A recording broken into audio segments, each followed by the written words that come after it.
ঈসা রুহুল্লাহ একদিন হেঁটে হেঁটে যায়, হাঁটার সময় হঠাৎ করে ওনার চোখে দৃষ্টিগোচর হলো একটা পাখির দিকে। তিনি নজর দিয়ে চাইয়ে দেখলেন একটা পাখি ধুলাবালির মধ্যে নিজের শরীরটাকে ধুলাবালির মধ্যে নোংরা করছে।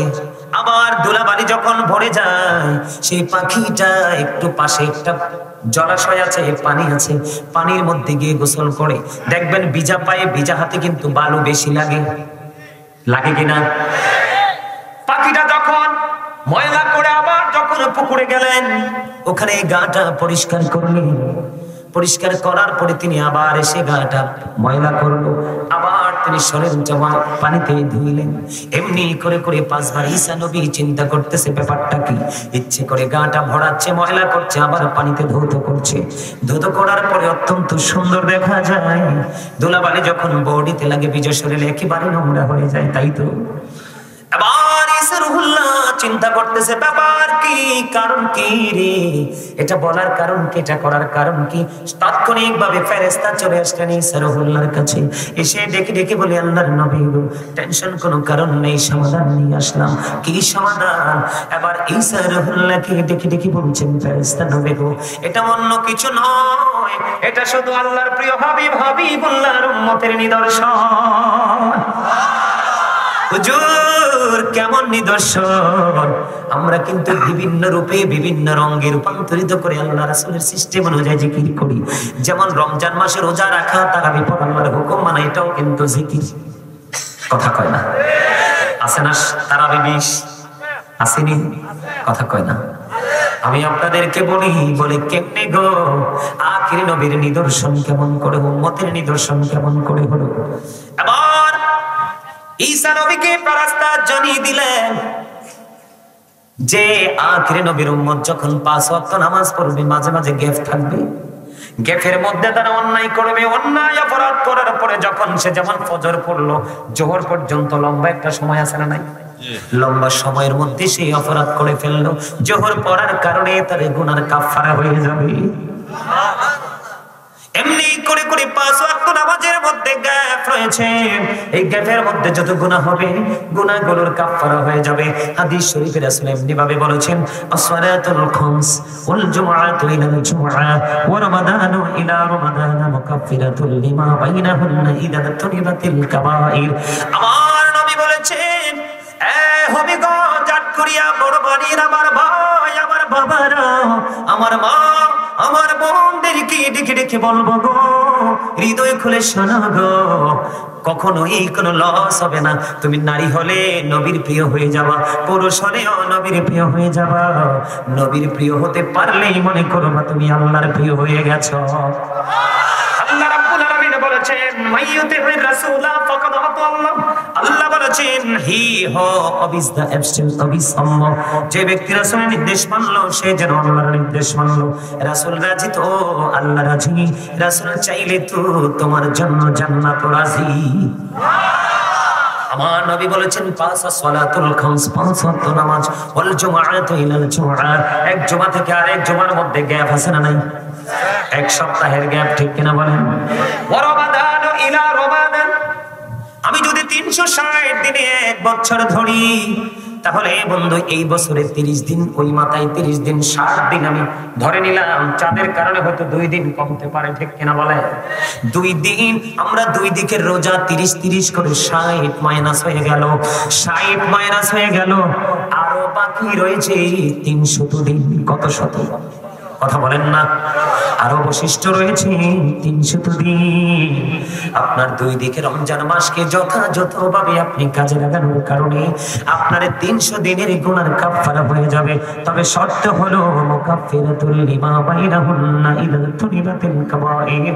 শর্ত হলো ইচ্ছে করে কবিরা গুনাহ থেকে বেঁচে থাকতে হবে। আপনি যদি কবিরা গুনাহ থেকে বেঁচে থাকতে পারেন, 5 ওয়াক্ত নামাজ, এক জুমা থেকে আরেক জুমা, এক রমজান থেকে আরেক রমজান, মাঝখানে সকল অপরাধের মাফের জন্য যথেষ্ট হয়ে যাবে। তাহলে এই জিকির বেশি বেশি করা দরকার না, ছাড়া দরকার। আল্লাহ রাব্বুল আলামিন বলেছেন, ওয়া ইদাল কুবুর বুসিরাত আলিমাত নাফসুম মা কদ্দামাত ওয়া আখরাত। জোরে জোরে বলেন আল্লাহু আকবার। absolutely right, you are very experienced man. Alhamdulillah বলেন না, আরো জোরে। You sound very strong. আমি এটাই চেয়েছিলাম আপনাদের কাছে। আলহামদুলিল্লাহ বলেন। এখানে ম্যাক্সিমাম যুবক, তোমাদের জন্য গুড নিউজ। তোমরা আহলে সুন্নাত ওয়াল জামাতের অন্তর্ভুক্ত, রাসূল প্রেমিক, আহলে বাইত প্রেমিক। আল্লাহ রাসূল বলেছে, যারা যেই যুবকগুলো যৌবনকালে 100% ঈমান নিয়ে রাসূলের প্রতি ভালোবাসা নিয়ে তোমরা দুনিয়াতে ঘুরে ঘুরে আল্লাহ রাসূলকে খুশি করার জন্য কাজ করবা। রাসূল কয় আমি লাগবে না, তোমাদের জন্য আমি লাগবে না। রাসূল একটা মেসেজ দিয়ে গেছেন, আল হাসান ওয়াল হুসাইন সাইয়্যিদা শাবাবি আহলিল জান্নাহ। রাসূল বলে দিয়েছেন, Imam Hasan and Husain are the leader of younger people in Jannah. যুবকদের জান্নাতে সরদার হবে ইমাম হাসান হুসাইন, দুই ভাই। জোরে জোরে কন্না সুবহানাল্লাহ। তোমাদের আর টেনশন আছে নি? হাদিস শরীফের মধ্যে আসছে, আল্লাহ বলছেন কিয়ামতের দিন তো, আল্লাহ রাসূল বলেছেন কিয়ামতের দিন তো সূর্যটা, এখন কিন্তু সূর্যটা পৃথিবী থেকে 9,13,00,000, কোন কোন অ্যাস্ট্রোনমার বলেছেন 30 লক্ষ মাইল দূরে। সূর্যের আলো পৃথিবীতে আসতে সময় লাগে মাত্র 8 মিনিট 20 সেকেন্ড। প্রতি সেকেন্ডে 1,86,000 মাইল বেগে সূর্যের আলো পৃথিবীতে ছুটে আসে। এত বেশি তীব্রতা থাকে, আমরা গাছের নিচে থেকে সহ্য করতে পারি। কিয়ামতের দিন মাত্র 100 হাত উপরে থাকবে সূর্যটা, ঘামে পর্যন্ত ডুবে যাবে, দুর্গন্ধ হয়ে যাবে পরিবেশ। মাথার মগজটা টকবক করে গরুর গোশতের পাতিলের মতো আপনার উচ্চাতে থাকবে, তবে পৃথিবীর আগুনের মতো না ওই আগুনটা। এই ভয়ঙ্কর এক পরিস্থিতিতে আল্লাহর হাবিব এক আশার আলো দিয়েছেন। যেই যুবকরা যৌবনকালে দুষ্টুমি ছেড়ে দিয়ে আলেমদের কথা শুনে শুনে আল্লাহর গোলামিতে নিজেকে নিয়োজিত রেখেছে, রাসূল বলেছে তোমরা টেনশন করো না, তোমাদেরকে তাপ স্পর্শ করবে না। কেন? আল্লাহর আরশের নিচে তোমাদের আশ্রয়স্থল ব্যবস্থা করে রেখেছেন আল্লাহ। তাইলে তোমাদের সুবহানাল্লাহ বলা উচিত না?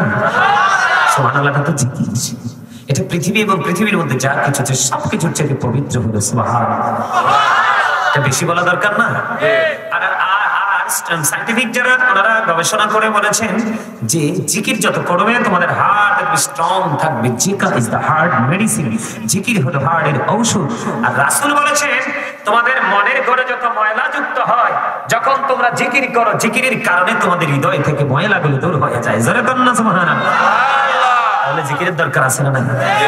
আল্লাহ কইছে না তোমরা আমারে স্মরণ করো, আমি তোমারে স্মরণ করব। আল্লাহ কইছে না? জিকিরটা কিভাবে করতে হবে? আল্লাহ রাব্বুল আলামিন বলেছেন, ইয়া আইয়ুহাল্লাযীনা আমানু যিকুরুল্লাহা যিকরান কাসীরা ওয়া সাব্বিহুহু বুকরাতান ওয়া আসীলা। আল্লাহ বলেছেন ইমানদারগণ তোমরা বেশি বেশি করে আল্লাহর জিকির করো এবং সকাল থেকে সন্ধ্যা আল্লাহর পবিত্রতা ঘোষণা করো। জোরে কান্না সুবহানাল্লাহ। জিকিরের কিন্তু কোনো কন্ডিশন নাই। ফাযকুরুল্লাহা কিয়ামান, দাঁড়িয়ে দাঁড়িয়ে জিকির করো, কুউদান, বসে বসে জিকির করো, ওয়া আলা সুনুবিকুম, শুয়ে শুয়ে জিকির করো। তারপরেও জিকির বন্ধ করো না। খবর কি মজার নেই? আরো বেশি মজার খবর বন্ধু, হৃদয় খুলে শোনো। সুন্নি জামাত যারা করো তাদের মধ্যে এই গুণগুলো থাকতে হবে, তাহলে তোমার মিজানের পাল্লায় তুমি পার পেয়ে যাবে। হুজুর কি করব গো? নবীজি জানিয়ে দিয়েছেন বন্ধু, তুমি যদি জিকির করতে করতে আল্লাহর দিকে 1 বিঘা পরিমাণে এগিয়ে যাও, আল্লাহ রাব্বুল আলামিন তোমার দিকে গজ পরিমাণ এগিয়ে আসে। তুমি যদি আল্লাহর দিকে জিকির করতে করতে খাত পরিমাণ যদি তুমি এগিয়ে যাও গো, তোমার দিকে আল্লাহ রাব্বুল আলামিন 2 হাত পরিমাণ এগিয়ে আসে। তুমি এই যে এখন মানুষগুলো হেঁটে হেঁটে এসে এসে জান্নাতের বাগানে বসেছে, এটা কিন্তু জিকিরের জলসা। কিসের জলসা? কথা বলেন না কেন? এই যে মানুষগুলো হেঁটে হেঁটে এসে জিকিরের জন্য বসছে, হাদিস শরীফ বলেছে আল্লাহর হাবিব সরকারি মদিনা তিনি জানিয়ে দিয়েছেন, কেউ যদি হেঁটে হেঁটে এসে আল্লাহর জিকির করতে করতে আল্লাহর দিকে হেঁটে হেঁটে আসে, আল্লাহ রাব্বুল আলামিন খুশি হইয়া তার দিকে দৌড়ে চলে আসে। পৃথিবীর বুকে যে মাঠের মধ্যে আমরা আলোচনা করি বা মানুষ আলোচনা শুনি, এই পরিবেশটা কিন্তু লোকাল পরিবেশ, ঠিক কিনা বলে? এমনও দেখা যায় এই মাঠের মধ্যে অনেক কিছু হয়, মাহফিলের জন্য শুধু প্লেন করা হয়, কিন্তু মাহফিলের কারণে এই বাগানটা হয়ে যায় জান্নাতের বাগান। তবে এর চাইতে উত্তম জান্নাতের বাগান আছে আমার আল্লাহর কাছে। আল্লাহর হাবিব জানিয়ে দিয়েছেন, পৃথিবীর বুকে কোন জলসায় বসে যখন আল্লাহর কোন বান্দা আল্লাহর জিকির করে, নবীর জিকির করে, আমার আল্লাহ খবর জানিয়ে দিয়েছেন, হাবিব আপনি জানিয়ে দেন, আপনি জানিয়ে দেন আপনার উম্মতগুলোকে, আমার বান্দাগুলোকে আমি তার চাইতে উত্তম জলসায় আমি আমার বান্দার জিকির করি। জিকির যদি করতে পারেন তাহলেই আপনি সুন্নি জামাত। রাসূল কি জিকির করেছিল না? না। আরে এত বেশি জিকির করেছেন রাসূল যখন। নামাজ তো আল্লাহর জিকির, নামাজ কি শ্রেষ্ঠ জিকির? নামাজে যখন রাসূল দাঁড়িয়েছেন, রাসূলের পা মোবারক ফুলে রক্ত মোবারক বের হয়ে এসেছে, তারপরেও কিন্তু জিকির শেষ। তো আপনি তো নামাজই পড়েন না। কি দাদা কি বলেন? আপনার রাগ হইছে? এক কাপ চা দিত নি? হ্যাঁ যা খাইছো? দাদা এক কাপ চা খাইছে। আমার কথা বুঝতে পারছেন আপনারা? তো রাসূল দাঁড়িয়েছে যখন নামাজে জিকিরে, পা মোবারক ফুলে লোহ মোবারক বেরিয়ে আসছে, তারপরে জিকির শেষ।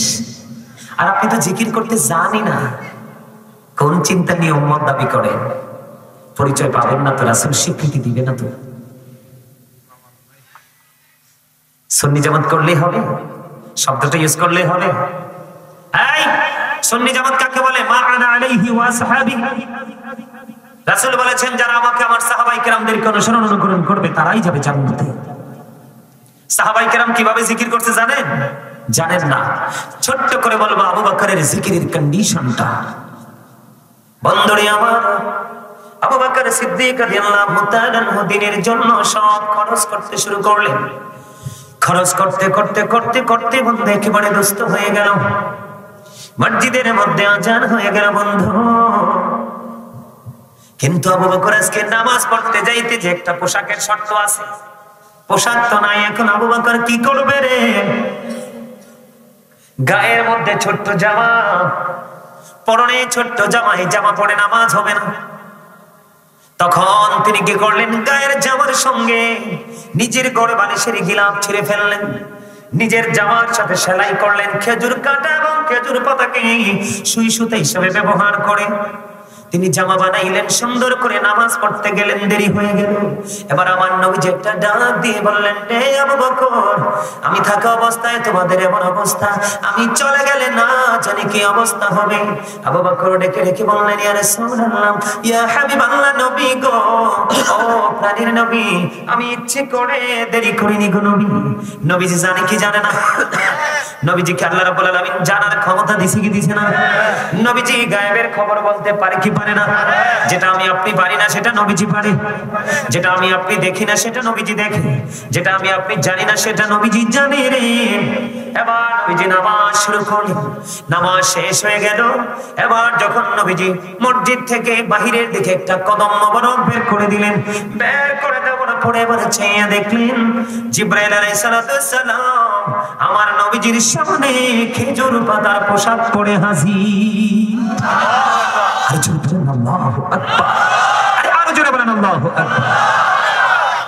আমি অনেক খুশি হব, তার চেয়ে বেশি খুশি হবেন আমার আল্লাহ। আপনাদেরকে কেন বারবার জোরে আওয়াজটা দিতে বলি জানেন?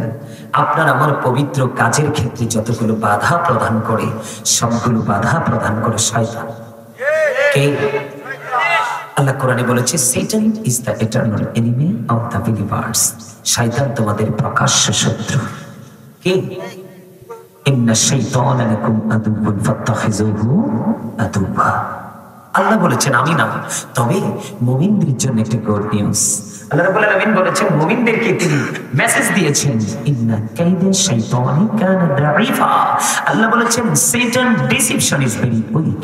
শয়তানের এই সোরামি, শয়তানের কৌশল, শয়তানের অপপ্রচেষ্টা, এটা মুমিনের জন্য একেবারে দুর্বল। হাজার চেষ্টা করলো মুমিনকে আটকাতে পারে না। যেমনটি আজকে আপনারা এক্সাম্পল। সুবহানাল্লাহ বলবেন না? তো আপনি যত জোরে আওয়াজ দিবেন, কি করবেন? যত জোরে আওয়াজ দিবেন, যত জোরে আওয়াজ দিবেন, শয়তান তত দূরে যাবে। আর শয়তান যত দূরে যাবে, আপনি আমি ততই নিরাপদ। আপনার আমার আমলের ক্ষেত্রে কোনো প্রতিবন্ধকতা সৃষ্টি করতে পারবে না। যেরকম না সুবহানাল্লাহ, আর জোরে। আমরা তো জানেন না সুবহানাল্লাহটা কি। আমরা নামাজে পড়িনি সুবহান রাব্বিয়াল আলা, সুবহান রাব্বিয়াল আযীম, পড়ি কি পড়ি না? আল্লাহ রাব্বুল আলামিন আল্লাহর হাবিবকে দাওয়াত করলো রে, সূরা বনী ইসরাঈলের প্রথম নম্বর আয়াত, কোরআন শরীফের প্রথম পৃষ্ঠা বন্ধু, প্রথম নম্বর আয়াত। আল্লাহ রাব্বুল আলামিন সর্বপ্রথমে তিনি সুবহানাল্লাহ দিয়ে শুরু করেছে। আল্লাহ বলেছেন সুবহানাল্লাযী ইয়াসরা বিআবদিহি লাইলাম মিনাল মাসজিদিল হারাম। এখানে শুরুতে সুবহানাল্লাহ আছে নি? তা আল্লাহ যদি সুবহানাল্লাহ কয় আপনার বেশি কত দরকার না? কথা কয় না? তা আপনি করেন না কেন? সেলে ইটালি আছে, ফ্রান্স আছে, লন্ডন আছে, আল্লাহর লগে চুক্তি হয়েছে নাকি? হ্যাঁ, আল্লাহ কিছু লন্ডন থেকে পাঠাই দেবো তোমার জন্য, আব্বারে বাসায় রেখো, সিস্টেম আছে? কিছুই চলবে, কিছুই চলবে। আপনারা যখন গাফেল হন আল্লাহ তখন ডেকে ডেকে বলি, যখন তোমার কেউ ছিল না তখন ছিলাম আমি, এখন তোমার সব হয়েছে পর হয়েছি আমি, যখন তোমার কেউ রবে না রবো শুধু আমি, আমার কাছে আসতে হবে মনে রেখো তুমি। এটা ভুলে গেলে তুমি অমানুষের চেয়েও বড় অমানুষ হয়ে তুমি কবরে যাবে, কারণ শয়তান তোমার চারপাশ ঘিরে ফেলবে। বুঝি কি আসে আমার কথা? বন্ধুরে আমার বলতেছিলাম, আমার নবী যখন বাহিরের দিকে কদম মোবারক বাড়িয়ে দেখলেন জিবরাইল খেজুর পাতার পোশাক পরে আছে রে, আমার নবী যে প্রশ্ন করলেন জিবরাইল ব্যাপার কি? ও ভাই জিবরাইল, যখন তুমি অন্য সময় আমার কাছে আসো তখন তোমার শরীরে কত সুন্দর জান্নাতি পোশাক শোভা পায়, কিন্তু আজকে কেন রে তোমার শরীরে খেজুর পাতার পোশাক? এবার জিবরাইল একটা ডাক দিয়ে বললেন, ইয়া রাসূলুল্লাহ, ইয়া হাবিবাল্লাহ, নবী নবী গো, আপনি আপনার আবু বকরের দিকে নজর দিয়ে চেয়ে দেখেন, মসজিদে যখন আজান হয়ে গেল আবু বকরের পরনে কাপড় পর্যন্ত নেই, নামাজ ছাড়বে না। নামাজ মানে হলো জিকির। কি কথা বলেন না কেন? নামাজের অনেকগুলো মেয়ে আছে বন্ধু, আল্লাহর সাথে কথা বলারে। নামাজ মুমিনের জন্য মেরাজ, নামাজ মুমিনের জন্য জান্নাতের চাবি, নামাজ মুমিনের জন্য অন্যায় অপরাধ থেকে বিরত থাকার শক্ত বড় অস্ত্র। এটা হলো আমাদের জন্য বন্ধু শ্রেষ্ঠ জিকির। এবার নবীজি কি ডেকে ডেকে বললেন, ইয়া রাসূলুল্লাহ, ইয়া হাবিবাল্লাহ, নবী গো, আপনি আবু বকর সিদ্দিক রাদিয়াল্লাহু তাআলা নবীর দিকে তাকিয়ে দেখে নিব, আপনার আবু বকর আজকে খেজুর পাতাকে সুদা বানাইয়া, খেজুর কাটাকে সুই বানাইয়া, জামা বানাইয়া নামাজ পড়তে আসলো গো, তারপরেও নামাজ ছাড়লো না। যখন আবু বকরের এই কর্মটা আমার আল্লাহ দেখতে পাচ্ছেন, তখনই তিনি জরুরি একটা এলান করে দিলেন।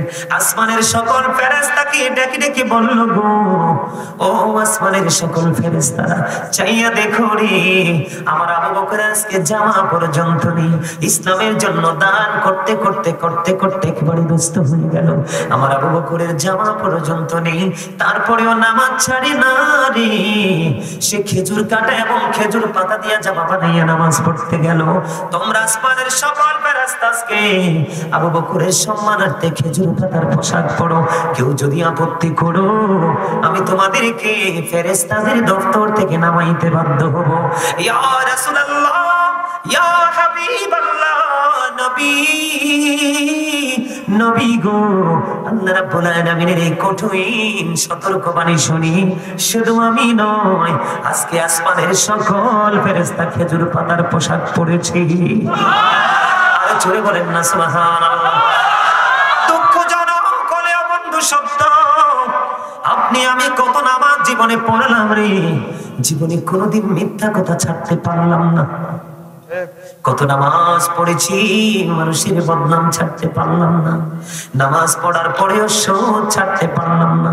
নামাজ পড়ার পরেও মা বাবার কলিজায় আগুন দেওয়া ছাড়তে পারলাম না।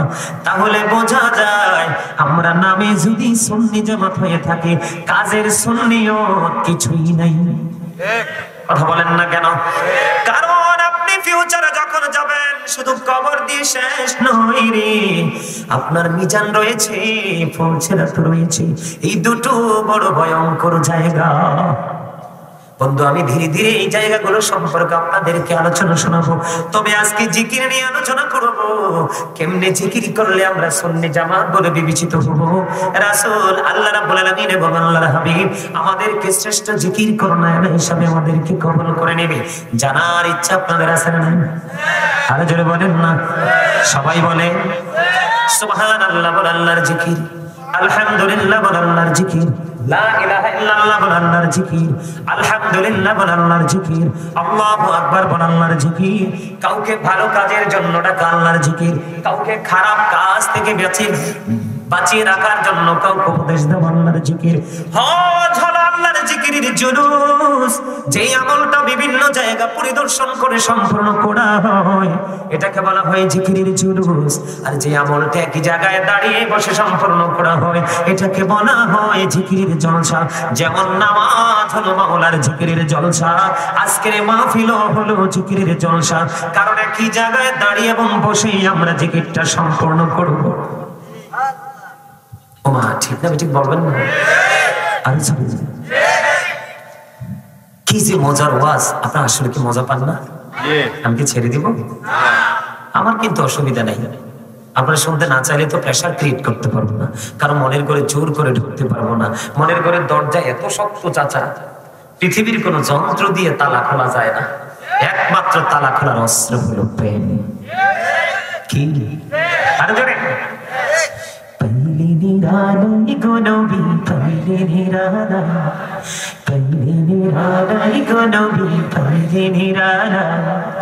দুই কদমে চুমু খাবো, দুই কদমে চুমু খাবো, চরণে ধুলি মাখবো গায়ে, পাইলে নিরালাই, পাইলে নিরালাই, পাইলে নিরালাই, আমার নবী কত দূরে লোহিত সাগরের তীরে, মদিনারি সোনার গড়ে আছেন তিনি সর্বদাই, পাইলে নিরালাই গো নবী, পাইলে নিরালাই।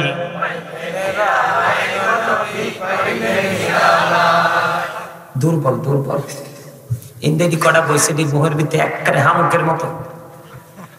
দেখেন হামুক জন একটু নতুন পানি পরে সিং দুইটা বের করে কিনা সাড়ান আছে, যখন দেহে মানুষের পায়ের আওয়াজ পাইছে এই যে সাফা খিচ্ছে আর খোলন যায় না, বাড়ি নিয়া দা দিয়া সেচ্ছে আসলে হাঁসের বাচ্চারে খাওয়ান লাগে, ইচ্ছা করে মুখ খোলে না।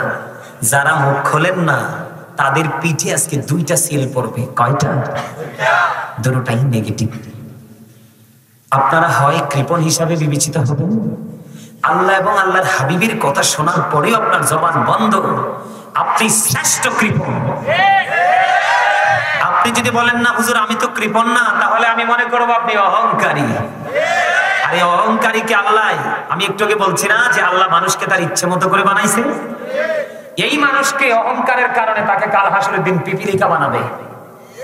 পিপিলিকা বানিয়ে সবগুলোকে একত্রিত করবে, সব অহংকারীকে। যুগে যুগে যত অহংকারী পৃথিবীতে সৃষ্টি হয়েছিল, আল্লাহ রাসূল বলেছেন চারপাশ তাদেরকে অপমান ঘিরে ফেলবে, বাউলাস নামক জাহান্নামের দিকে টেনে হেসড়ে নিয়ে যাওয়া হবে। এত লজ্জাজনক পিঁপড়া যে পায়ের তলে পড়ে কয় হাজার মরে আমরা জানিও না, ঠিক সেই ছোট্ট ছোট্ট পিপিলিকা বানানো হবে। এর চেয়ে বড় লজ্জা, এর চেয়ে বড় অপমান। কাউকে বানর বানানো হবে, কাউকে শুয়োর বানানো হবে, এরকম বিভিন্ন আকৃতিতে জাহান্নামে পড়ানো হবে। কারণ এই মানুষ রূপে যাদেরকে বানানো হয়েছে আল্লাহ কিন্তু এটাকে চিরদিনের জন্য ধ্বংস করার জন্য বানাই, এটা চিরদিনের জন্য অনন্তকাল রাখার জন্য বানাইছে। আপনি আমি আপনার আমার কুকর্মের কারণে ধ্বংসের দিকে। সূরা ইউনূসের 44 নম্বর আয়াত আল্লাহ বলেছেন ইন্নাল্লাহা লা ইয়াযলিমুন নাসা শাইআন ওয়ালাকিন্নান নাসা আনফুসাহুম ইয়াযলিমুন। আল্লাহ বলেছেন আল্লাহ আল্লাহর বান্দার উপর জুলুম করে না, অত্যাচার করে না, বান্দা নিজেই নিজের উপর অত্যাচার করে। যাবেন কোথায়? ওই যে একটু আগে বললাম না ওয়াইদাল কুবুর বুসিরাত আলিমাত নাফসুম মা কদ্দামাত ওয়া আখরাত। আপনি আমি চাইলেও লুকাতে পারবো না। আল্লাহ বলেছেন কবরটা যখন উন্মোচিত হয়ে যাবে তোমরা প্রত্যেকেই দেখতে পারবে, জানতে পারবে তোমরা কি করেছো আর কি করনি। কি করবেন সেদিন? উপায়। এই জন্য আমি কি ট্রেনিং দিচ্ছি আপনারা শুধু এগুলো একটু মন দিয়ে শুনেন। ওয়াজ বেশি শোনা লাগে না, বেশিক্ষণ আলোচনা করাও লাগে না। আমার কিন্তু আবার ওই কি জানি বলে আন্তাজে অন্তাজে কথা বলা অযথাই কথা বলে বলে সময় নষ্ট করা এই অভ্যাস আমার নেই, কারণ এই জায়গাটা অত্যন্ত পবিত্র, এই জায়গাটা অত্যন্ত পবিত্র। আলহামদুলিল্লাহ বলেন। তাহলে নামাজ হলো শ্রেষ্ঠ জিকির, তাই না? নামাজের মর্যাদা যদি আমি বন্ধ বলি, জিকির, এই কারণে আজকে আমি জিকির নিয়ে আলোচনা করব, কারণ আমার আপনার প্রাণের নবী, এটাকে যদিও মুমিনের জন্য মেরাজ বলা হয়েছে, এটাকে কিন্তু জিকিরও বলা হয়। মুমিনের জন্য নামাজ মেরাজ। বন্ধু, এই মেরাজ আমরা আপন করে নিতে পারলাম না। ঈসা রুহুল্লাহ একদিন হেঁটে হেঁটে যায়, হাঁটার সময় হঠাৎ করে ওনার চোখে দৃষ্টিগোচর হলো একটা পাখির দিকে। তিনি নজর দিয়ে চাইয়ে দেখলেন একটা পাখি ধুলাবালির মধ্যে নিজের শরীরটাকে ধুলাবালির মধ্যে নোংরা করছে। আবার ধুলাবালি যখন ভরে যায়, সেই পাখিটা একটু পাশে একটা জলাশয় আছে, পানি আছে, পানির মধ্যে গিয়ে গোসল করে। দেখবেন ভিজা পায়ে ভিজা হাতে কিন্তু বালু বেশি লাগে, লাগে কিনা? পাখিটা যখন ময়লা করে আবার যখন পুকুরে গেলেন, ওখানে গাটা পরিষ্কার করলেন। পরিষ্কার করার পরে তিনি আবার এসে গাটা ময়লা করলো, আবার তিনি শরীরটা পানিতে ধুইলেন। এমনি করে করে 5 বার ঈসা নবী চিন্তা করতেছে ব্যাপারটা কি। ইচ্ছে করে গাটা ভরাচ্ছে, ময়লা করছে, আবার পানিতে ধৌত করছে। ধৌত করার পরে অত্যন্ত সুন্দর দেখা যায়। ধুলাবালি যখন বডিতে লাগে, ভিজা শরীরে একেবারে নোংরা হয়ে যায়, তাই তো? আবার ঈসা রুহুল্লাহ চিন্তা করতেছে ব্যাপার কি, কারণ কি রে, এটা বলার কারণ কি, এটা করার কারণ কি। তাৎক্ষণিক ভাবে ফেরেশতা চলে আসলেন ঈসা রুহুল্লাহর কাছে, এসে ডেকে ডেকে বলে, আল্লাহর নবী গো, টেনশন কোনো কারণ নেই, সমাধান নিয়ে আসলাম। কি সমাধান? এবার ঈসা রুহুল্লাহকে ডেকে ডেকে বলছেন, ফেরেশতা নবী গো, এটা অন্য কিছু নয়, এটা শুধু আল্লাহর প্রিয় হাবিবুল্লাহর উম্মতের নিদর্শন। হুজুর, কেমন নিদর্শন? আমরা কিন্তু বিভিন্ন রূপে বিভিন্ন রঙে রূপান্তরিত করে আল্লাহ রাসূলের সিস্টেম অনুযায়ী জিকির করি। যেমন রমজান মাসে রোজা রাখা, তারাবি পড়া, আল্লাহর হুকুম মানা, এটাও কিন্তু জিকির। কথা কয় না? আছে না তারাবি 20? আসেনি? কথা কয় না? আমি আপনাদেরকে বলি কেমনে গো, আখির নবীর নিদর্শন কেমন করে, উম্মতের নিদর্শন কেমন করে হলো। আবার ঈসা নবীকে রাস্তা জানিয়ে দিলেন যে আখির নবীর উম্মত যখন 5 ওয়াক্ত নামাজ পড়বে, মাঝে মাঝে গ্যাপ থাকবে। গ্যাপের মধ্যে তারা অন্যায় করবে, অন্যায় অপরাধ করার পরে যখন সে যেমন ফজর পড়লো, জোহর পর্যন্ত লম্বা একটা সময় আছে না নাই? লম্বা সময়ের মধ্যে সেই অপরাধ করে ফেললো, জোহর পড়ার কারণে তার গুনার কাফারা হয়ে যাবে। এমনি করে করে 5 ওয়াক্ত নামাজের মধ্যে গ্যাপ রয়েছে, এই গ্যাপের মধ্যে যত গুনাহ হবে, গুনাহগুলোর কাফারা হয়ে যাবে। হাদিস শরীফে রাসূল এমনি ভাবে বলেছেন, আসসালাতুল খামস ওয়াল জুমআতু ইলাল জুমআ ওয়া রমাদানু ইলা রমাদান মুকাফফিরাতুল লিমা বাইনাহুন্না ইযা তুনিবাতিল কাবাইর। আমার নবী বলেছেন, এ হবিগণ, জাট করিয়া বড় বাড়ির আমার ভাই, আমার বাবারা, আমার মা, আমার বোনদেরকে ডেকে ডেকে বলবো গো, হৃদয় খুলে শোনো গো, কখনোই কোনো লস হবে না। তুমি নারী হলে নবীর প্রিয় হয়ে যাবা, পুরুষ হলেও নবীর প্রিয় হয়ে যাবা। নবীর প্রিয় হতে পারলেই মনে করবা তুমি আল্লাহর প্রিয় হয়ে গেছো। আল্লাহ রাব্বুল আলামিন বলেছেন, মাইয়ুতির রাসূলা ফাকাদ আতা আল্লাহ। আল্লাহ বলেছেন, হি হো অবিস দা অ্যাবসেন্ট অবিস আম্ম, যে ব্যক্তি রাসূলের নির্দেশ মানলো সে যেন আল্লাহর নির্দেশ মানলো। রাসূল রাজি তো আল্লাহ রাজি, রাসূল চাইলে তো তোমার জন্য জান্নাত রাজি। আমার নবী বলেছেন, 5 সালাতুল খামস, 5 ওয়াক্ত নামাজ, ওয়াল জুমআতু ইলাল জুমআ, এক জুমা থেকে আরেক জুমার মধ্যে গ্যাপ আছে না নাই? এক সপ্তাহের গ্যাপ, ঠিক কিনা বলেন? ওয়া রমাদানু ইলা রমাদান, আমি যদি 360 দিনে এক বছর ধরি, তাহলে বন্ধু এই বছরে 30 দিন, ওই মাথায় 30 দিন, 60 দিন আমি ধরে নিলাম। চাঁদের কারণে হয়তো 2 দিন কমতে পারে, ঠিক কিনা বলে? 2 দিন আমরা 2 দিকের রোজা 30 করে 60 মাইনাস হয়ে গেল, 60 মাইনাস হয়ে গেল, আরো বাকি রয়েছে 300 দিন। কত শত? কথা বলেন না? আর অবশিষ্ট রয়েছে 300 দিন। আপনার দুই দিকে রমজান মাসকে যথাযথভাবে আপনি কাজে লাগানোর কারণে আপনার 300 দিনের গুনার কাফারা হয়ে যাবে। তবে শর্ত হলো মুকাফফিরাতুল লিমা বাইনাহুন্না ইযা তুনিবাতিল কাবাইর। শর্ত হলো ইচ্ছে করে কবিরা গুনাহ থেকে বেঁচে থাকতে হবে। আপনি যদি কবিরা গুনাহ থেকে বেঁচে থাকতে পারেন, 5 ওয়াক্ত নামাজ এক জুমা থেকে আরেক জুমা, এক রমজান থেকে আরেক রমজান, মাঝখানে সকল অপরাধের মাফের জন্য যথেষ্ট হয়ে যাবে। তাহলে এই জিকির বেশি বেশি করা দরকার না, ছাড়া দরকার।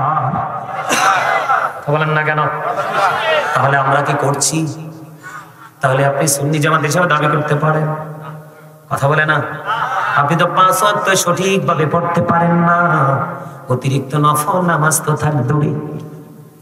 যেমন আমি যদি আপনাদেরকে বলি জুমার দিনে দেখা যায় ডিজিটাল মুসল্লি, বলে হুজুর কেন?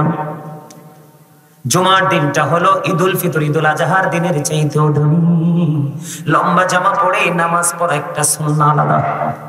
এখনকার এত ডিজিটাল কমার্শিয়াল পোশাক পরে ছেলেরা নামাজ পড়তে যায়। এরে হবিগঞ্জ আটগড়িয়ার মানুষ, যুবক তোমরা অনেকেই জিন্স প্যান্ট পরে আজকে মসজিদে এসেছো। তোমরা তো জানো না এই জিন্স প্যান্ট কোরআন হাদিসের দৃষ্টিভঙ্গি থেকে তোমাদের জন্য বিষাক্ত। নাউজুবিল্লাহ বলেন না কেন? এটা নামাজের সাথে জিকিরের সাথে সম্পৃক্ততা আছে। আল্লাহ মানুষকে বানাইছে সুন্দর করে, তার লজ্জাস্থান ঢাকার জন্য, আরো সুন্দর করার জন্য পোশাক দিয়েছে। বলো হুজুর জিন্স প্যান্টকে মেইন করে কেন কথাটা বললেন? কারণ বর্তমানে সবচেয়ে অসভ্য পোশাক হলো জিন্স প্যান্ট। বলে এটা কেন? এই জিকিরের সাথে এই শব্দটা যুক্ত হয়ে গেছে। আল্লাহ বলেছেন লিবাসুত তাকওয়া যালিকা খায়র। আল্লাহর কাছে সবচেয়ে উত্তম পছন্দের পোশাক হলো তাকওয়ার পোশাক। এই দিক দিয়ে তোমার থাকবে নাভি বরাবর অথবা নাভির উপরে, নিচের দিক দিয়ে থাকবে টাকনোর উপরে। তুমি প্যান্ট বলো, ট্রাউজার বলো, লুঙ্গি বলো, যেটাই বলো, উপর দিয়ে নাভির উপরে অথবা নাভি বরাবর, নিচের দিক দিয়ে থাকবে টাকনোর উপরে। এখানে দুইটা তোমার দর্শনীয় জায়গা। একটা বুখারী শরীফে আসছে, যার পোশাকটা নাভির নিচে থাকবে এবং নিচে দিয়ে টাকনোর নিচে থাকবে, তার ঠিকানা হবে জাহান্নাম। অন্যদিকে বন্ধু, পোশাকের যে শর্ত আল্লাহ রাব্বুল আলামিন দিয়েছে তাকওয়ার পোশাক, তুমি তাকওয়া খেলাপ করেছো। এই জন্য বলছি সুন্নি জামাত করছি ঠিকই, মুখে বাস্তবতায় কিছুই নাই। আমার নবীজি মসজিদের মধ্যে অবস্থান করতেছেন, হঠাৎ করে একজন এক ব্যক্তি এসে নামাজের নিয়ত বাঁধলেন। নবীজি চাইয়া দেখলেন তার পোশাকটা টাকনোর নিচে। কোথায়? নবীজি নিয়ত করে ফেলছেন। নবী দেখার পরেও বলছেন তুমি নামাজ পড়, ওযু করে এসো। তিনি নিয়ত ভেঙে ওযু করতে গেলেন। ওযু করে এসে তিনি আবার নামাজের নিয়ত বাঁধলেন। নবীজি আবার বললেন তুমি ওযু করে আসো। তিনি আবার নামাজ ভেঙে ওযু করতে গেল। তৃতীয়বার যাওয়ার পরে বন্ধু একজন প্রশ্ন করলো, ইয়া রাসূলুল্লাহ আপনি তাকে বারবার বলছেন ওযুর জন্য, কেন গো নবী? নবীজি বলেছেন নামাজ হলো আল্লাহর শ্রেষ্ঠ জিকির। এই যে সে নামাজ পড়তেছে, নামাজের জন্য শর্ত হলো উপরের দিক দিয়ে পোশাক থাকবে নাভি বরাবর, নিচের দিক দিয়ে থাকবে টাকনোর উপরে। তার পোশাকটা উপর দিক দিয়ে নাভির নিচে, নিচের দিক দিয়ে টাকনোর নিচে। কিয়ামত পর্যন্ত নামাজ পড়তে পারবে, নামাজ আল্লাহ পর্যন্ত পৌঁছাবে না। বিশেষ করে এখন দেখবেন জুমার দিনে দেখা যায় অনেক যুবক যদি পাঞ্জাবি পরে যায় দেখা যায় না। ম্যাক্সিমাম যুবক যে স্টাইলিস্ট করে মসজিদে, কিন্তু তুমি মসজিদে এইভাবে যাওয়ার কথা কোরআন হাদিস বলেনি, আল্লাহ রাসূল বলেনি। তোমাকে বলেছে এটা জান্নাতের বাগান, পৃথিবীর বাইতুল্লাহ, তুমি ওখানে জান্নাতের মেহমানের মতো আসো।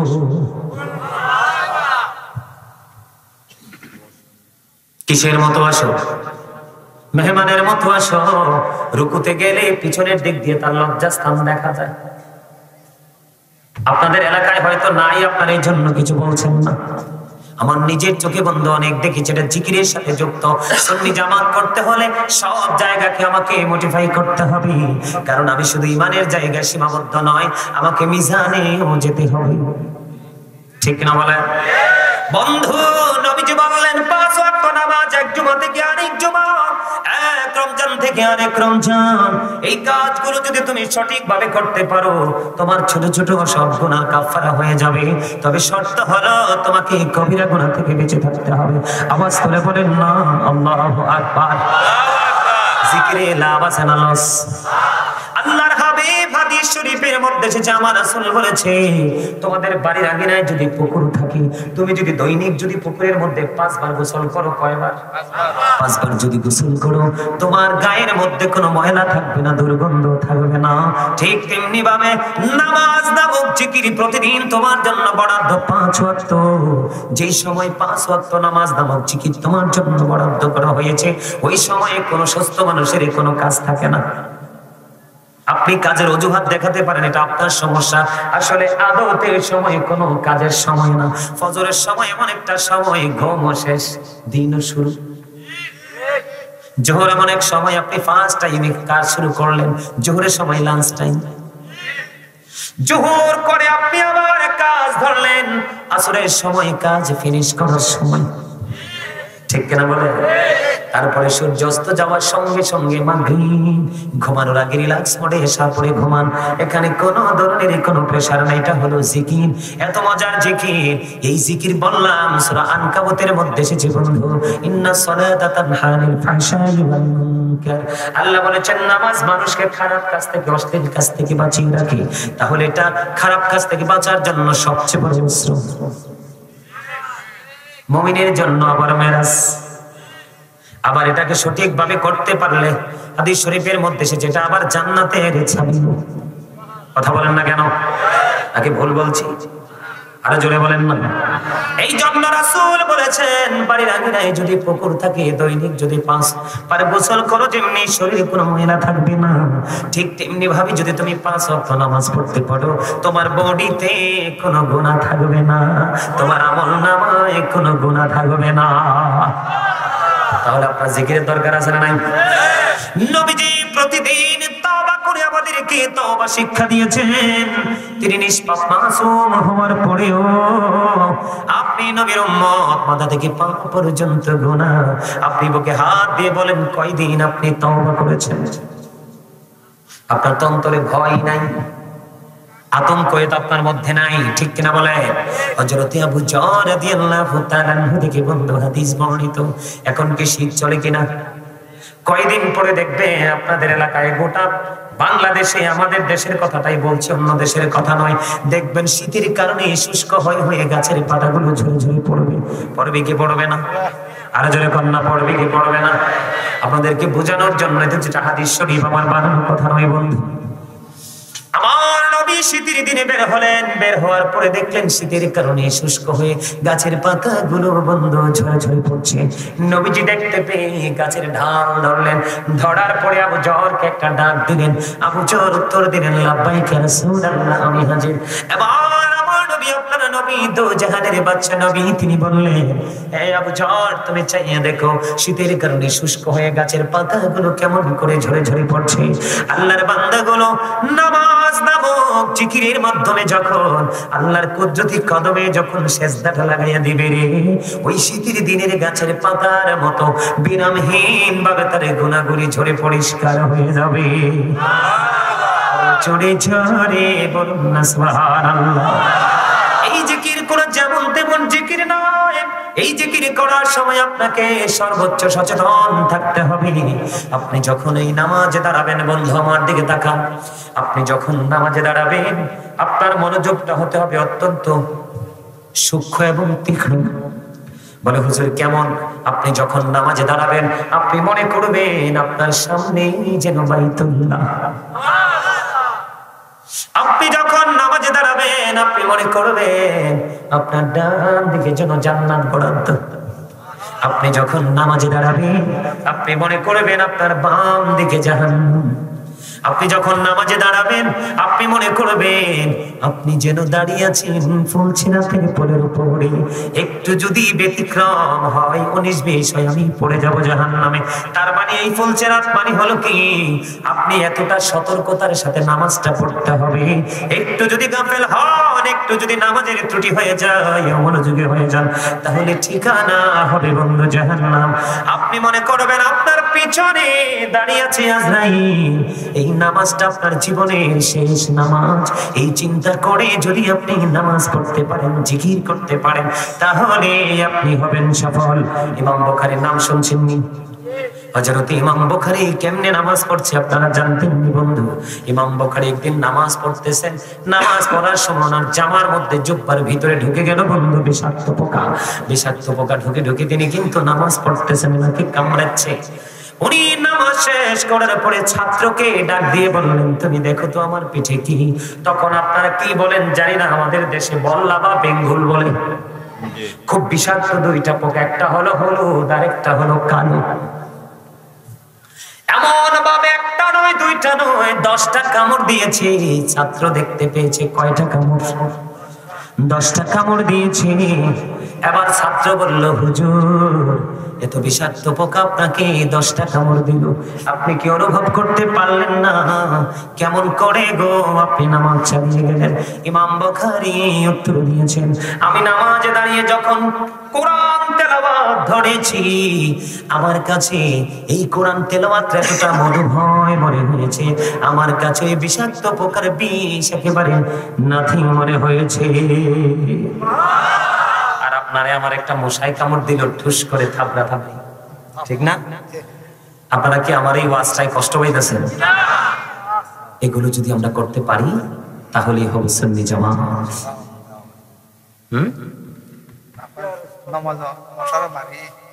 হ্যাঁ, শুধু মশানি মারে। জুমার দিনে যে ডিজিটাল নামাজ পড়েন, জান্নাতের চাবি নি, জান্নাত নি, এত সহজ। এটা কি মামার বাড়ি পাইছে? যে গায়ে যাইয়া দেখলাম বড়ই পাইকা রয়েছে, যাইয়া ছড়ে নিয়ে আসলাম, এটা কি এরকম নিকট? আর জোরে কন না, এটা কি ওইরকম? কথা কয় না। আরে মামার বাড়ির মতো। এখন আপনারা যে নামাজ পড়েন ম্যাক্সিমাম মুসল্লি, ইমাম সাহেব যখন খুতবা দিতে মিম্বরে দাঁড়ায় তখন এরা দৌড়ে যান, এরকম না? আবার যখন ইমাম সাহেব জামাত শেষ করে যখন ডানে বামে সালাম ফিরায়, মনে হয় যে যুদ্ধ শুরু হয়ে গেছে মসজিদের দরজা, কার আগে কে বের হবে? এটা কোন নামাজের সুরত হইল? হ্যাঁ, মনে রাখবেন আমি আপনাদেরকে বলি, জিকির এতটা নিয়ামত, এটা আল্লাহর পছন্দের জিকির। আপনাদের এই আটঘরিয়াতে হবিগঞ্জে আছে কিনা আমি জানি না, অনেক নামাজি আছে বন্ধু, যাইয়া পিছনে বসে কুলাইতে পারে না, সামনে যাইতে পারে না, কিন্তু ডিজিটাল মুসল্লি সবাইকে টপকিয়ে সামনে চলে যায়। আবার ইমাম সাহেব সালাম পেরানোর পরে যুদ্ধ করে করে সবাইকে টপকে টপকে বের হয়ে যায়। এমন টপকানো টপকায় নামাজের নিয়ত বেঁধে ফেলেছে, সুন্নাতের তার সামনে দিয়ে চলে আসছে। মনে রাখবেন আল্লাহর হাবিব বলেছেন, কেউ তোমরা যদি জানতে নামাজরত অবস্থায় নামাজের সামনে দিয়ে হাঁটা কত বড় অপরাধ, তাহলে তোমরা 40 পর্যন্ত দাঁড়াইয়া থাকতা। আবু নজর বলেছেন, আমার সঠিক মনে নাই রে আবু জুহাইম, তিনি কি 40 দিনের কথা বলেছে নাকি 40 মাসের কথা বলেছে নাকি 40 বছরের কথা বলেছে? আমি আপনাদেরকে বলবো, নামাজ নামক জিকির হচ্ছে শ্রেষ্ঠ জিকির। মানুষের সবচেয়ে পছন্দের জায়গা, মায়ার জায়গা হলো কপাল। এই কপাল মানুষ আল্লাহর কুদরতি কদমে লাগায়, ঠিক কিনা বলে? ওই একজন মানুষ নামাজ পড়তেছে, তোমার কিসের এত তাড়া? তুমি তার নামাজরত অবস্থায় তুমি তার সামনে দিয়ে চলে যেতে হবে। এই জন্য বলেছি, আল্লাহ রাসূল বলেছে, যদি জানতে রে নামাজের সামনে দিয়ে নামাজরত অবস্থায় যাওয়া কত বড় অপরাধ, এটা যদি তোমরা জানতে তাহলে 40 বছর পর্যন্ত তোমরা দাঁড়াইয়া থাকতা, তারপরেও নামাজের সামনে দিয়ে তোমরা হাঁটতা না। কথা বলেন না কেন? আমাদের মধ্যে এরকম মুসল্লি আছে না? আরে যারা বলেন না কেন, আছে না নাই? বন্ধুরে আমার দিকে তাকান, জুম্মার দিনের কথা বলি। আল্লাহর হাবিব সরকারে মদিনা সংক্ষিপ্ত করে 2টা নিয়ামতের কথা বলবো। যেই ব্যক্তি জুমার দিনে সবচেয়ে উত্তম রূপে গোসল করবে, অন্য দিনের তুলনায় আজকের গোসলটা হবে সুন্দর, অন্য দিনের তুলনায় আজকের পাঞ্জাবিটা হবে সুন্দর, গায়ের মধ্যে আতর লাগাবে, সুগন্ধি লাগাবে, লেগে ধীরে ধীরে সেই মসজিদের দিকে এগিয়ে যাবে। যাইয়া যদি সামনের কাতারে বসতে পারে, তাহলে তার আমলনামায় দিয়ে দিবে আমার আল্লাহ একটা ওট কুরবানির সওয়াব। জোরে কন্যা সুবহানাল্লাহ। তাহলে এটা জিকিরের জায়গা নেই, জিটা কইতে পারেন না, এটা জিকিরের জায়গা না? আপনাদেরকে বলে দেই, কোনদিন মনে হয় আপনারা এই কর্নারে দাঁড়ায় দাঁড়ায় অনেকক্ষণ যাবত এখানে দাঁড়ায় দাঁড়ায় কথা বলতেছেন, এটা কিন্তু জান্নাতের বাগানে কখনোই সৌন্দর্যকে বৃদ্ধি করে না। কি আশ্চর্য ব্যাপার!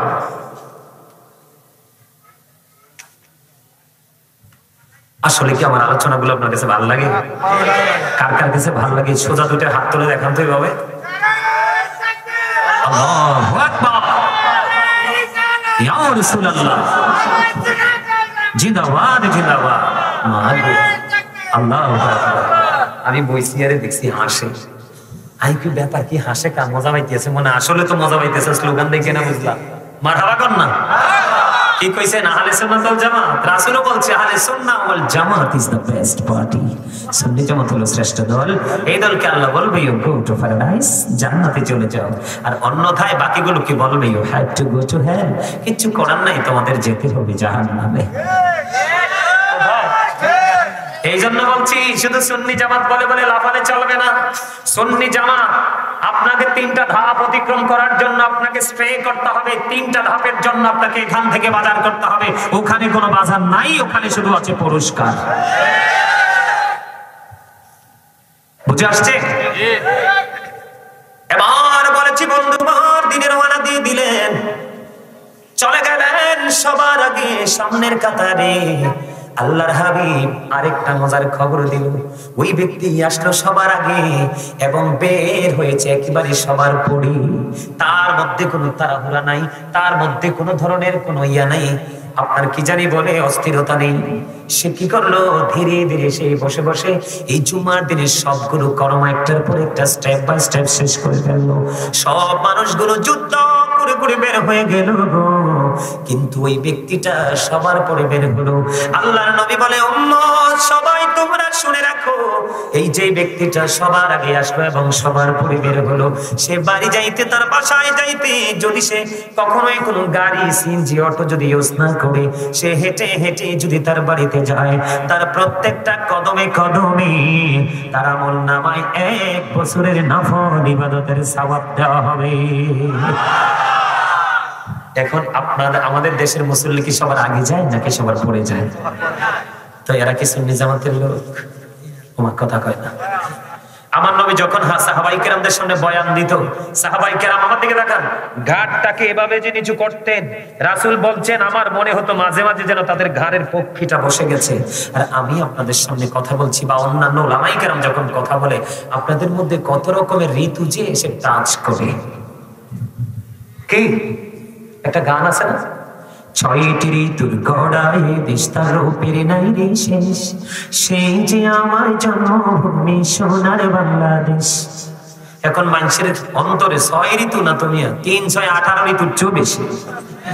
কথা কয় না, মিনিটে মিনিটে ঋতুর রং বদলায়, ঠিক কিনা বলেন?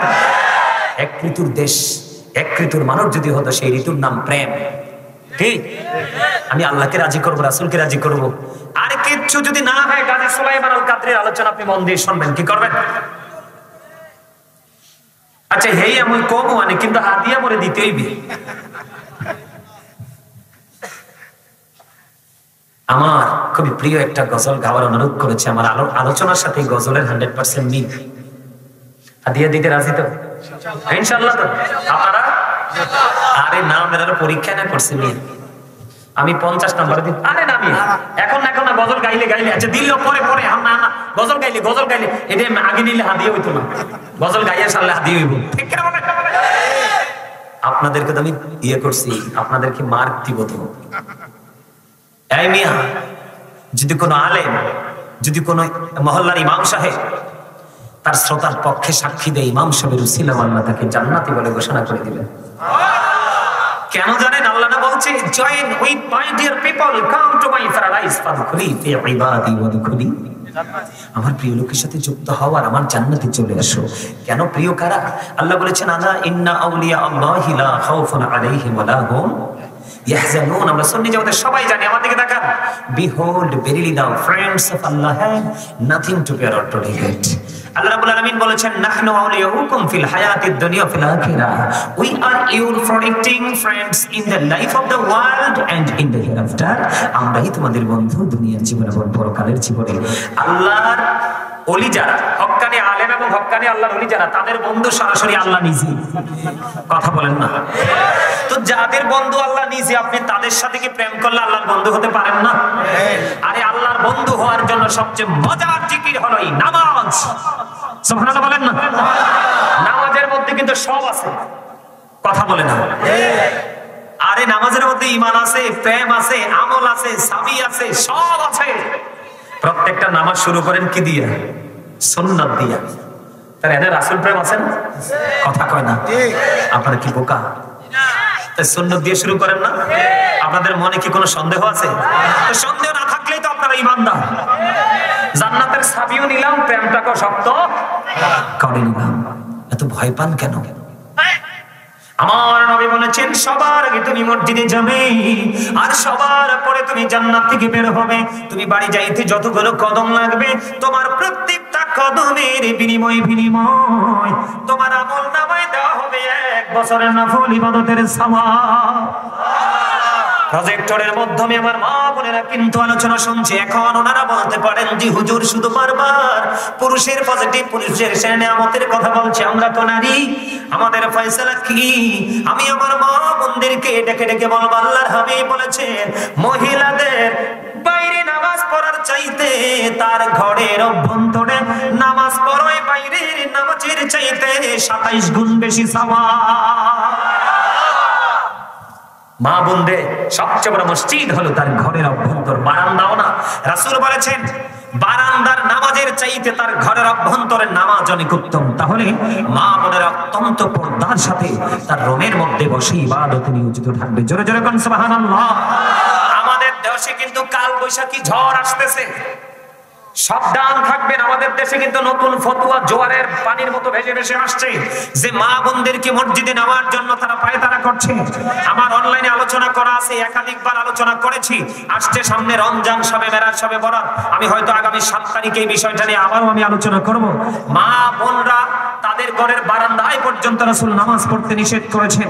তাদেরকে বলছে তুমি তোমার রুমের অভ্যন্তরে তুমি নামাজ পড়ো, যেখানে তুমি কমফোর্ট ফিল করো, যেখানে কোনো পুরুষ তোমার সাউন্ড শুনবে না, কোনো পুরুষ যেখানে নারী আছে সেটাও সে আইডেন্টিফাই করতে পারবে না। সুবহানাল্লাহ বলেন না কেন? আর জোরে। সকালে একটা শিফট আকারে ফেরেশতা আসে, তাদের ডিউটি শেষ করে তারা বিকালে যায়। বিকালে আর একটা শিফট ফেরেশতা আসে, তারা বিকাল থেকে আবার পরের দিন সকালে ফিরে যায়। তারা যখন আসমানে ফিরে যায়, আল্লাহ রাব্বুল আলামিন প্রশ্ন করে ফেরেশতারে, তোমরা বলো না আমার বান্দাগুলোকে যাইয়া কোন অবস্থায় পাইছো এবং আসার সময় কোন অবস্থায় পাইছো? এবার ফেরেশতারা একটা টিকটক দিয়ে বলে, আল্লাহ যাওয়ার পরে দেখেছি তোমার বান্দাগুলো নামাজ নামক জিকিরে ব্যস্ত, আবার আসার সময় দেখেছি তারা নামাজ নামক জিকির নিয়ে ব্যস্ত। সুবহানাল্লাহ বলেন না? আর জোরে। বন্ধু এবার আসেন, যারা জুম্মার দিনে জিকির করতে যান, কমার্শিয়াল জিকির, ডিজিটাল জিকির, যে জিকিরে রুহের খোরাক মিলে না, মিলেনি। যদি কোনো মানুষ আমল করার পরে বুঝতে পারে তার আত্মার মধ্যে প্রশান্তি চলে এসেছে, আমল করার পরে যদি সে পরিতৃপ্ত হয়, তখনই সে বুঝে নেবে যে আল্লাহর দরবারে আমার জিকির তো কবুল হয়ে গেছে। যিনি বলতে বুঝতে পারবে না, স্বাদও লাগবে না, তিনি কখনোই তার আমল আল্লাহর দরবারে বন্ধু কবুল হবে না। আপনাকে আমি শুরু থেকে বলেছিলাম প্রত্যেকটা মানুষ ডবল, একটা হলো দেহ, আরেকটা হলো আত্মা, ঠিক কিনা? এই দেহের খাবার পৃথিবীর সব বন্ধু সর্বোচ্চ এবং সর্বনিম্ন জায়গায়, সব জায়গায় দেহের খাবার মিলে, কিন্তু রুহের খাবার সব জায়গায় মিলে না। রুহের জায়গা, রুহের খাবারের জন্য লাগে স্পেশাল স্পেসিফিক কোন প্লেস। কথা বলেন না কেন? যেমন আজকের এই বাজার হলো রুহের বাজার, আজকে শুধু রুহের প্রশান্তি মিলবে। হুজুর আপনি বারবার বলছেন জিকির, আমি আপনাদেরকে বলবো আজকে বন্ধু আটগড়িয়া বড় বাড়ি মরহুম হাজী সাহেব আলী সাহেবের ইসালে সাওয়াব উপলক্ষে প্রথম সুন্নে মহাসম্মেলনের আয়োজন করেছে। এখানে জিকির হচ্ছে এবং জিকিরের ফজিলত নিয়ে আলোচনা হচ্ছে। আমার নবী সাহাবায়ে কেরামদেরকে নিয়ে গন্তব্যে রওনা হলো। হঠাৎ করে নবীজি বন্ধু রাস্তার মধ্যে থমকে দাঁড়িয়ে গেলেন। দাঁড়িয়ে যে নবীজি দাঁড়িয়ে গিয়ে দুটো খেজুরের ডাল ভাঙলেন, দুইটা খেজুরের ডাল ভেঙে দুইটা কবরের উপর গেড়ে দিলেন। প্রশ্ন করা হলো, ইয়া রাসূলুল্লাহ কেন গো কবর দুইটার উপরে দুইটা খেজুরের ডাল গেড়ে দিলেন? নবীজি বলতেছেন এই কবর দুইটার মধ্যে ভয়ঙ্কর আযাব চলতেছে। একজন প্রস্রাব করে ভালো করে পানি খরচ করতো না, আরেকজন মানুষের গোপন কথা শুনে শুনে উকি দিয়ে মানুষের কাছে বলে দিত, ঝগড়া সৃষ্টি হতো, মারামারি হতো, সমাজের সুখ নষ্ট হয়ে যেত। এই জন্য আল্লাহ কোরআনে বলেছেন আল ফিতনাতু আশাদ্দু মিনাল কতল, সমাজের মধ্যে জাতির মধ্যে কোনোভাবেই ফিতনা সৃষ্টি করা খুনের চেয়ে বড় জঘন্য অপরাধ। জোরে জোরে কন্যা নাউজুবিল্লাহ। নবী নবী গো, ও প্রাণের নবী গো, কেন গো দুইটা খেজুরের ডাল গাড়াইয়া দিলেন? আযাব তো বুঝলাম।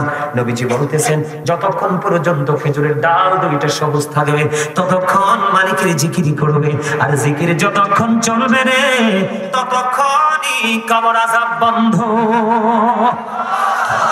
আজকে আপনারা দাওয়াত দিয়েছেন, ওই দূর থেকে মুসাফির গুলো এসেছে। যদি একজনকে আল্লাহ কবুল করে রে আজকের এই মাহফিলের উসিলায়, তাদের ওই যে গ্রামের কবরবাসীর কবর আযাব একেবারে একটানা 40 দিন পর্যন্ত আমার আল্লাহ বন্ধ করে দিবি। লাভ না লস? আরে জোরে বলুন। এই যে যারা আজকে টাকা দিয়ে করেছে মাহফিলের আয়োজন, হুজুর গুলোকে হাদিয়া দিয়েছে, খাবারের আয়োজন করেছে, এত খরচের কোনো প্রয়োজন ছিল না।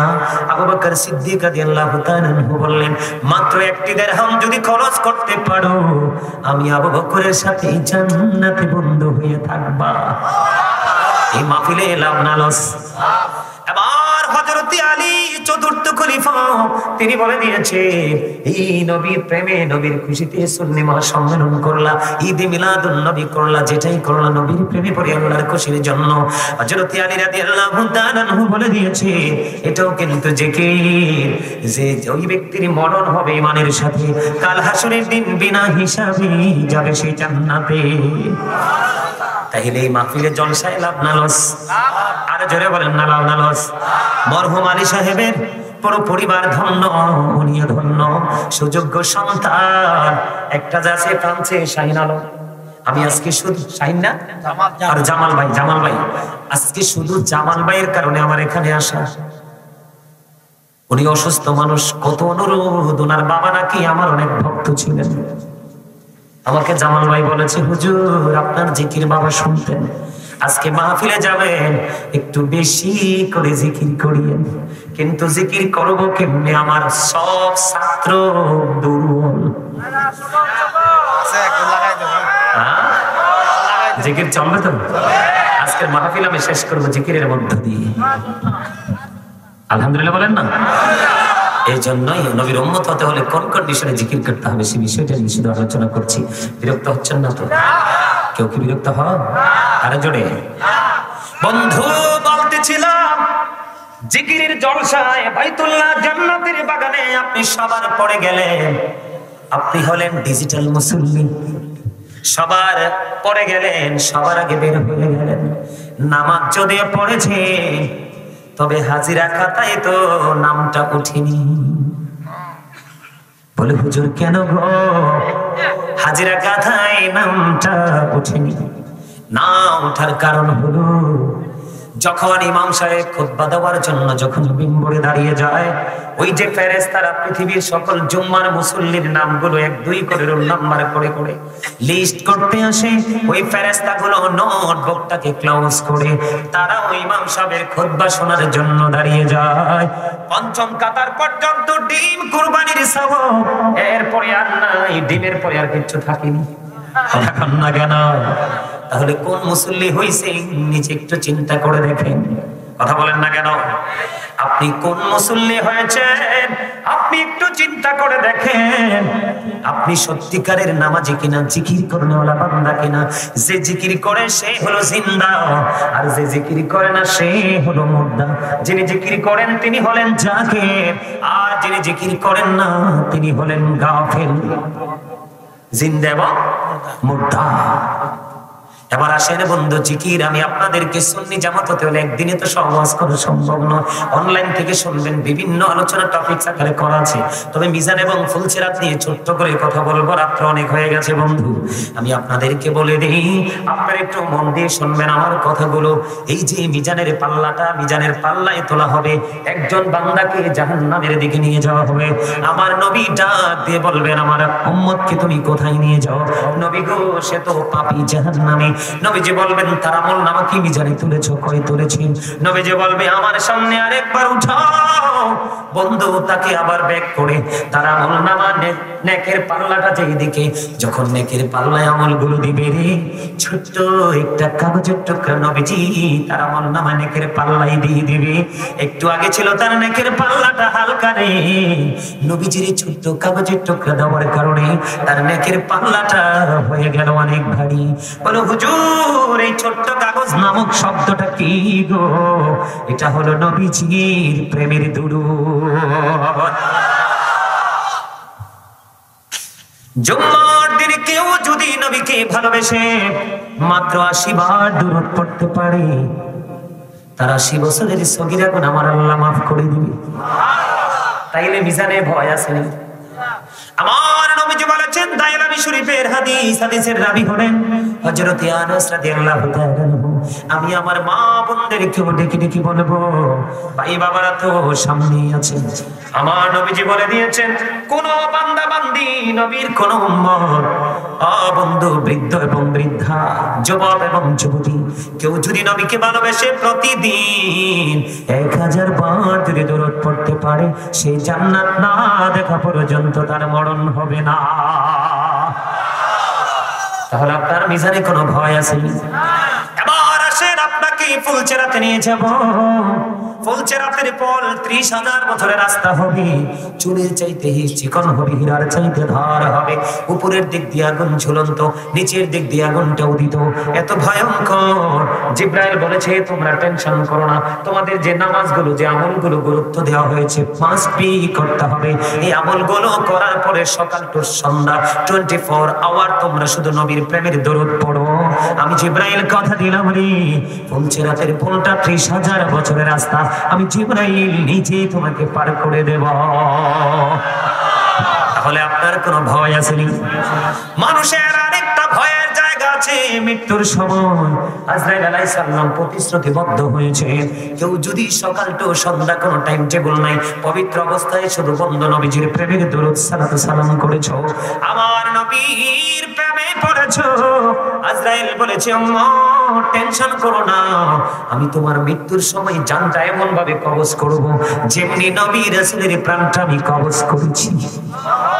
আরে কন্যা, তাহলে এই মাহফিলে আসলে লাভ না লস? যে না, কল্পনাও করতে পারবেন না। যেটা আমি বলতে চেয়েছিলাম, নেগেটিভটা কিন্তু বলিনি।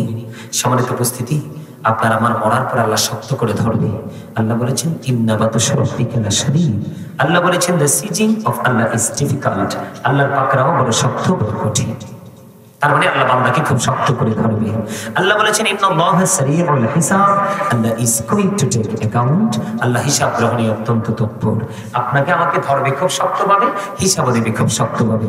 তবে দুঃখজনক হলেও সত্য, যখন আপনি অপরাধী হয়ে যাবেন, পাপী হয়ে যাবেন, আমি কিন্তু একটু আগে বলেছি জান্নাতীদের জন্য জান্নাতি খাবার বরাদ্দ, মনে আছে? জান্নাতীদের কিন্তু কোনো ইয়া হবে না, কি জানি বলে, পায়খানা হবে না, প্রস্রাব হবে না। খাবার খাবেন, খাওয়ার পরে ঢেকুরের সাথে সব ফিনিশ হয়ে যাবে। সুবহানাল্লাহ। আর পাপী যারা, তার পথভ্রষ্ট যারা, অপরাধ যারা করেছে, সুন্নি জামাত কি শুধু জবানদিহি কাজে লাগিয়েছেন, বাস্তবে বাস্তবায়ন করে কিছুই করেননি। ওই সমস্ত সুন্নি জামাত কর্ণওয়ালা দাবিদার যারা, তাদের অবস্থা হবে অত্যন্ত করুণ। বলে হুজুর কেমন করুণ হবে? আল্লাহ বলেছেন, তোমাদের যখন পেটে খিদা লাগবে, কি লাগবে? পেটে খিদা লাগবে, তোমরা খাবার চাইবে, আমি কিন্তু পাপীদের জন্য খাবার বরাদ্দ করে রেখেছি। 2 ধরনের খাবার, সিম্পল বিষয়। একটার খাবার হলো কোরআনে, যেটার নাম হলো জাক্কুম। বর্তমানে যদি আটঘরিয়ার জমিনে যদি একটা ফোঁটা পড়ে, কয় ফোঁটা? এই যে জাক্কুমটা পাপীদের জন্য জাহান্নামে রেডি করে রেখেছেন আল্লাহ। বর্তমানে আটঘরিয়ার জমিনে যদি একটা ফোঁটা পড়ে, গোটা পৃথিবীর মাটি বিষাক্ত হয়ে যাবে। কিয়ামত পর্যন্ত কোন এগ্রিকালচারের মানুষ সয়েল টেস্ট করে কখনোই কোন শস্য উৎপাদন করতে পারবে না। হায় হায় হায় রে, কারেই ওয়া শোনাইলাম। এত ভয়ঙ্কর খবর শুনে বলে কেউ সুবহানাল্লাহ কয় না নাউজুবিল্লাহ? আশ্চর্য কথা না দাদা ভাই? বিপদের কথা শুনলে কেউ সুবহানাল্লাহ কয়? ও আমার খোদা,